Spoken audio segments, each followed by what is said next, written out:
সরকারি তহবিল স্থগিত, যুক্তরাষ্ট্র জুড়ে হাজারো সরকারি কর্মী চাকরিচ্যুত। যুক্তরাষ্ট্রে সরকারি অচলাবস্থার জেরে শুরু হয়েছে ব্যাপক সরকারি কর্মী ছাঁটাই। হোয়াইট হাউসের পক্ষ থেকে শুক্রবার জানানো হয়েছে, বিভিন্ন গুরুত্বপূর্ণ দপ্তরে একযোগে কর্মী ছাঁটাইয়ের প্রক্রিয়া চলছে। তবে ঠিক কতজন চাকরি হারাতে যাচ্ছেন তা এখনো স্পষ্ট করে জানানো হয়নি। এই পরিস্থিতির জন্য প্রেসিডেন্ট ডোনাল্ড ট্রাম্প সরাসরি দায়ী করেছেন ডেমোক্র্যাটদের। তার ভাষায়, ওরাই এই পরিস্থিতি তৈরি করেছে। সাংবাদিকদের সঙ্গে আলাপে ট্রাম্প বলেন, এই ছাঁটাই আসলে ডেমোক্র্যাটদের নিজের সিদ্ধান্তের ফল।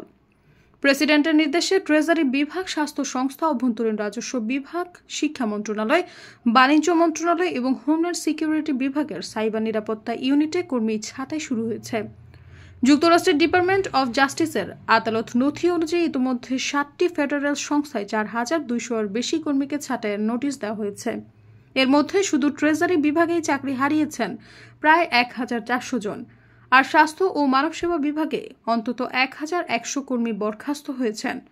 সরকারি কার্যক্রম বন্ধ হয়ে যাওয়াকে যুক্তরাষ্ট্রে বলা হয় শাটডাউন। এটি ঘটে যখন কংগ্রেস সরকার পরিচালনার জন্য প্রয়োজনীয় বাজেট বা অর্থ বরাদ্দ অনুমোদন করে না। ফলে সরকারি দপ্তরগুলো কার্যত অচল হয়ে পড়ে।